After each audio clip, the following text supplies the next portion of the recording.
to run Android apps and games on your PC or laptop using Google's official Android emulator, Google Play Games. Begin by enabling virtualization on your system. Open the Windows Features page and check the boxes for Virtual Machine Platform and Windows Hypervisor Platform, then restart your computer.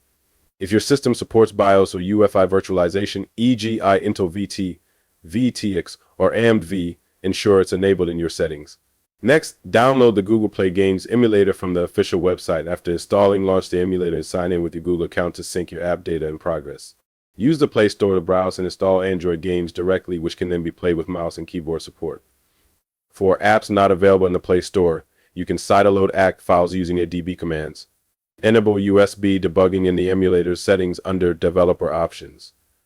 Locate the ADB executable in the emulator's installation folder.